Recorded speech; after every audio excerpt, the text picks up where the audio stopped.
To complete the most significant news for this day, Y News continues. Here are the top stories. The legal woes of Senator Antonio Trillanes IV is not yet over after he was able to secure a temporary freedom by posting a bail for rebellion charges. This is because he still needs to face the Makati RTC Branch 150 on November 21st for the initial presentation of the evidence by the prosecution in relation to the revival of his case. The failure to submit the original copy of his amnesty application form is one of the reasons why the Makati court granted the Justice Department's motion to order his arrest despite the submission of the affidavit of his administering officer.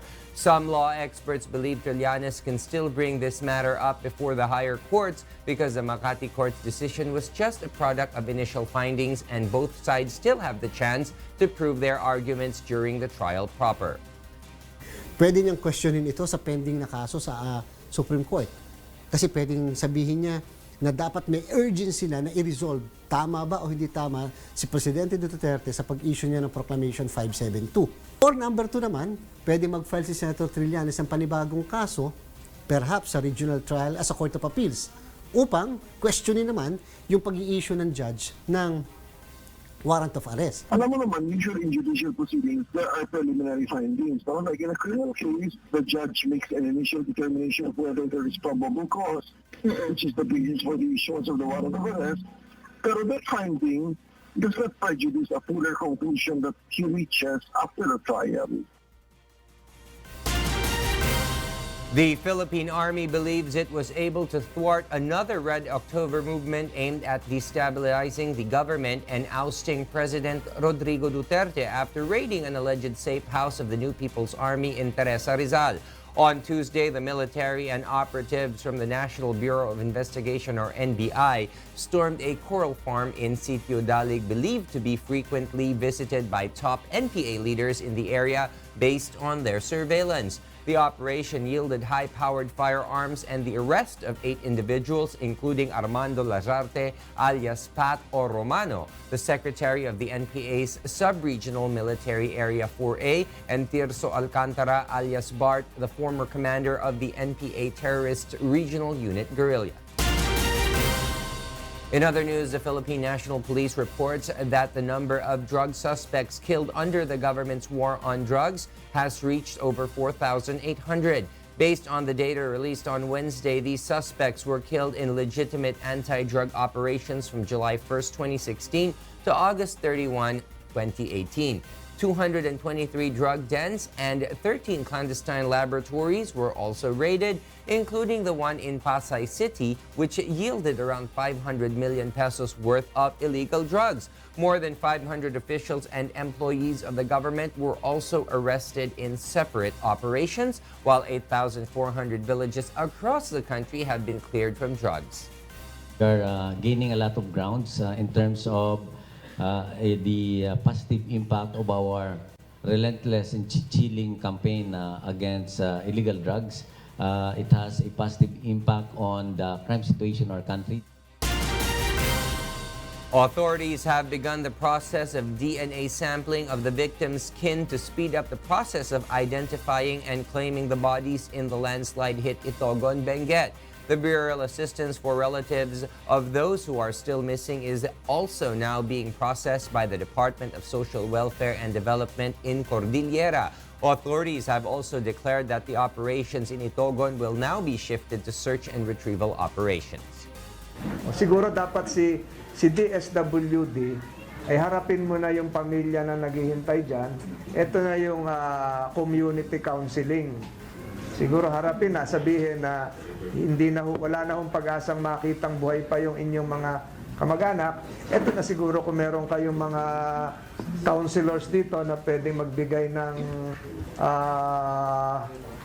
debriefing, stress debriefing, trauma counseling, etc. Kayo na yun. Meanwhile, Senate Blue Ribbon Committee Chair Senator Richard Gordon says the magnetic lifters discovered in Cavite were proven to contain shabu. J.L. Asayo will tell us why. The warehouse owner in General Mariano Malvar, Cavite, where the 4 magnetic lifters were found, was present as the Senate resumes its probe into the 6.4 billion peso Shabu smuggling case. The forklift operator and warehouse man were also present. The magnetic lifters believed to be containing Shabu were discovered last June 2018. During the hearing, Senate Blue Ribbon Committee Chair Senator Richard Gordon backtracked the events to establish how the said 4 magnetic lifters slipped through the strict examinations of the Bureau of Customs. The BOC admitted ahead that the canine or narcotic detection dogs are not capable of detecting what's inside the magnetic lifters because of the thickness and the way it was sealed. Because of this, the inspection and examination team used a hybrid X-ray equipment. Despite of these efforts, the examination and inspection team in charge were found to be negligent in handling the process. The war on drugs has taken a different tone, I think not only here but throughout the whole world. Itong mga droga na ito pumapasok na ngayon na talagang malalaking equipment at more sophisticated. Kaya even our x-rays, talagang dapat turuan yung ating mga x-ray technician. Itong hearing na ito, nakita natin na talagang may drugs na lumabas at nakita doon sa Cavite dahil pinabayaan nila yung mga Chinese na pumasok doon, ginrinder, na ilabas. New names were mentioned and will be invited on the next hearing on October 3. Senator Gordon is hoping that this will be the last hearing to tackle the issue so the committee can come up with its report and recommendations. J.L. Asayo, UNTV News and Rescue, Senate of the Philippines. Areas of Visayas and Mindanao are expected to experience rainy weather tomorrow. Leslie Longbowen is at the UNTV Weather Center to tell us why. Leslie?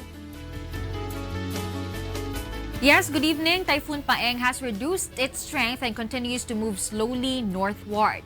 At 3 p.m. today, the eye of Typhoon Paeng was located at 755 kilometers east of Basco, Batanes, with maximum sustained winds of 160 kilometers per hour and gustiness of up to 195 kilometers per hour. Paeng may bring light to at times moderate rains over northern Luzon on Friday. It is expected to exit the Philippine area of responsibility on Saturday. Sea travel remains risky over the northern and eastern seaboards of Luzon and the eastern seaboard of Visayas. Meanwhile, southwest monsoon will bring rains in central Visayas, Zamboanga Peninsula, northern Mindanao, and the provinces of Tawi-Tawi, Basilan, and Sulu, while Metro Manila and the rest of the country will experience fair weather. Forecast shows temperature in Metro Manila tomorrow will range from 25 to 33 degrees Celsius, 15 to 24 degrees Celsius in Baguio City, 25 to 32 degrees Celsius in Metro Cebu, and 24 to 33 degrees Celsius in Metro Davao. Tomorrow, the sun is expected to rise at 5:45 in the morning. That's our weather forecast. Back to the studio. Thank you very much, Leslie Longbowen from the UNTV Weather Center.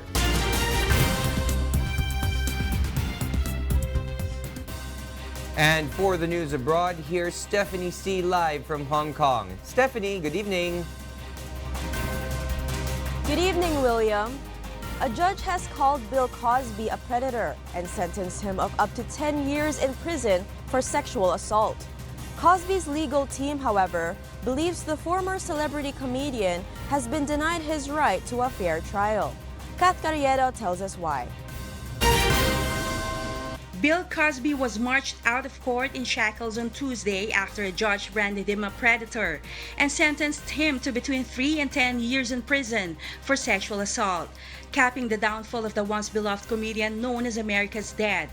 Cosby, 81, was found guilty in April of 3 counts of aggravated indecent assault for the drugging and sexual assault of his one-time friend, Andrea Constant, a former Temple University administrator, at his Philadelphia home in 2004.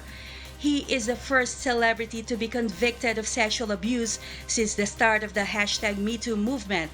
Cosby must spend at least 3 years in a Pennsylvania prison before he becomes eligible for supervised release, though he could end up behind bars for up to a decade.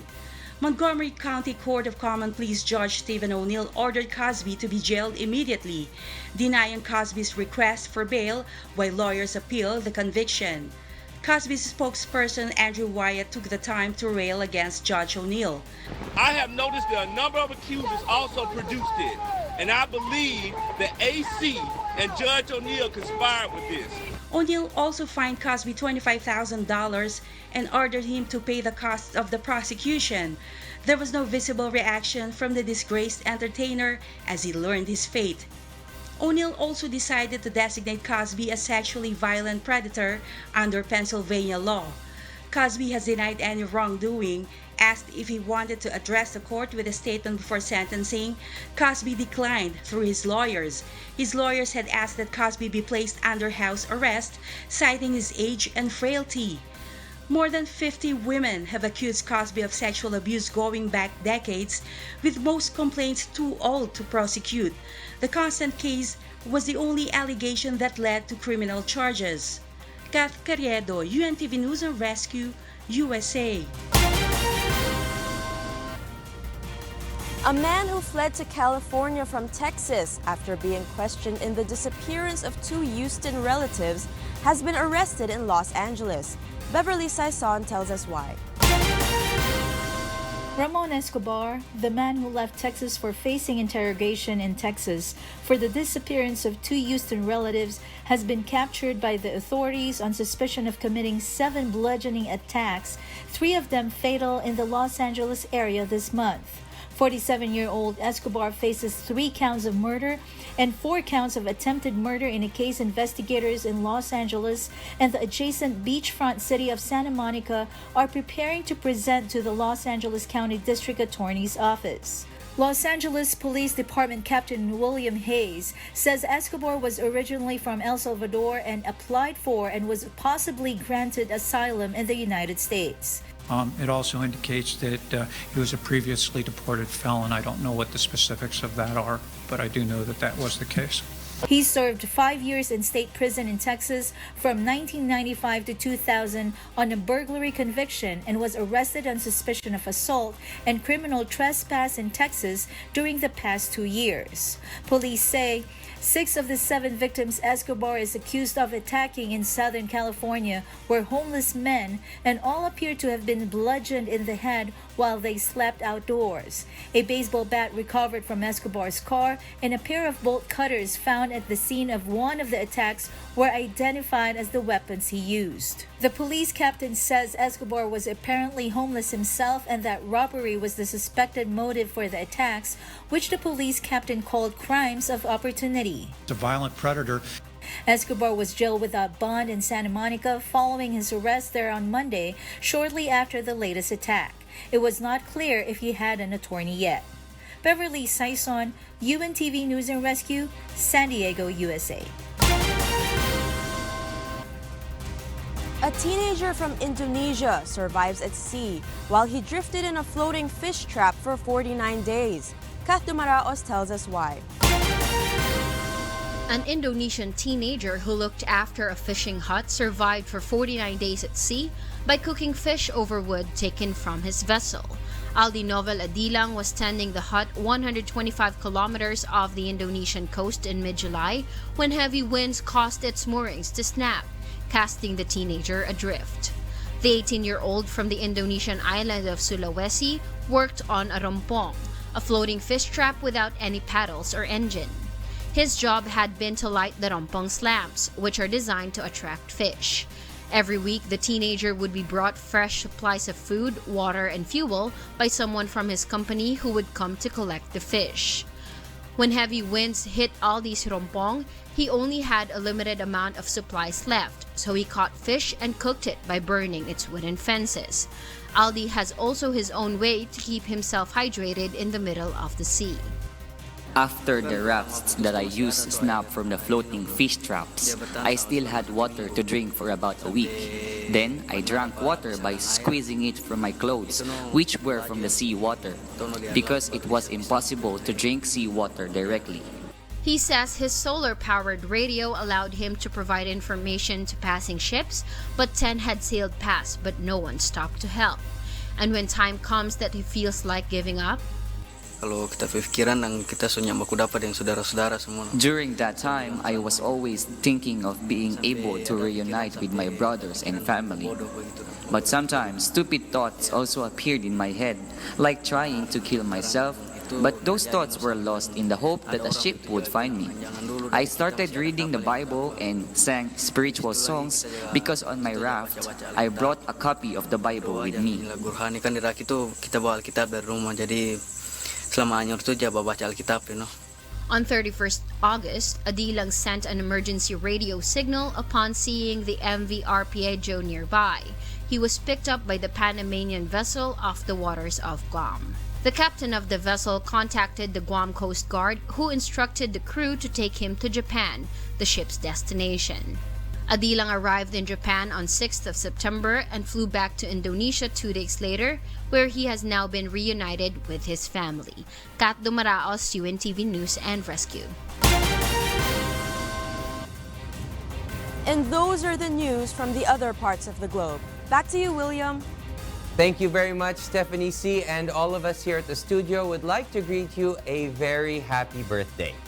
So that was Stephanie C. from Hong Kong. And those are the reasons behind the news, September 26, 2018. On behalf of Rina Villamor Camara, I am William Theo. Because we need to know, we will always ask why. Good evening.